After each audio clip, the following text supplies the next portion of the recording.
আসসালামু আলাইকুম রহমতুল্লাহ বরকাতুহ। আলহামদুলিল্লাহ ওসলাত ওসালাম আলামাল্লা নবী আবাহাদা আম্মাবাদ। সুপ্রিয় দর্শক, মনাহিল টিভির পক্ষ থেকে আপনাদেরকে স্বাগতম। আজকে আমরা উমরার ফরজ, ওয়াজিব, সুন্নাত, মুস্তাহাব, নফল নিয়ে আলোচনা করব। উমরার মূলত ফরজ হলো দুইটি, একটি হলো নিয়ত তালবিয়ার সাথে ইহরাম বাঁধা, দ্বিতীয় হলো তওয়াফ। আর তওয়াফের পরে 2 রাকাত নামাজ পড়া তওয়াফের ওয়াজিব হিসাবে গণ্য রয়েছে।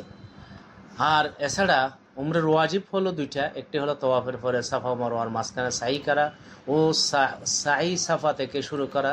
সাই শাফি মালিকদের নিকট রুকন, মাথার 4 ভাগের 1 ভাগ চুল কাটা বা মুন্ডানো ওয়াজিব, পুরো মাথা ছাটা বা মুন্ডানো সুন্নাহ। ইমাম শাফির মতে তাও রুকন হিসেবে গণ্য।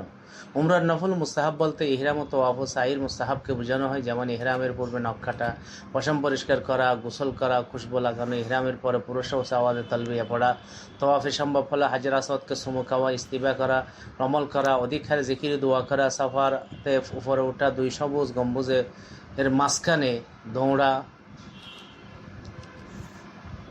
ইমাম মালিকের মতো উমরাতে হালাক বা কসর নেই।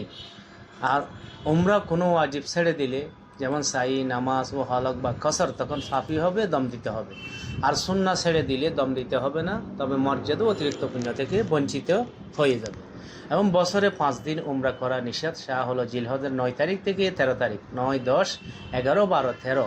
কারণ এই 5 দিন হলো হজের কাজের জন্য, তাই এই 5 দিন উমরা করলে অবশ্যই তাকে দম দিতে হবে। যারা ইফরাত করবে তারা হজের মাসে কোনো উমরা করতে পারবে না, তারা জিলহজের 14 তারিখ থেকে ইচ্ছা মতো উমরা করতে পারবে।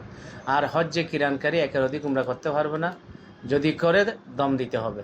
তার 14 তারিখের পরে ইচ্ছা মতো উমরা করতে পারবে। হজ্জে নফল উমরার চেয়ে হজ্জে নফল উমরার চেয়ে তওয়াফ করা অধিক হারে উত্তম।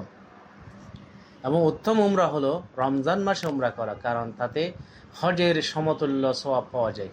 এবং কোনো বর্ণনা রয়েছে উমরাতুন ফি রমজান তাদিল হজ্জাতান, উমরা রমজান মাসে উমরা করা হজের সমান। কোনো বর্ণনা রয়েছে রমজান মাসে উমরা করা মহানবী সাল্লাল্লাহু আলাইহি ওয়াসাল্লামের সাথে হজের সমান।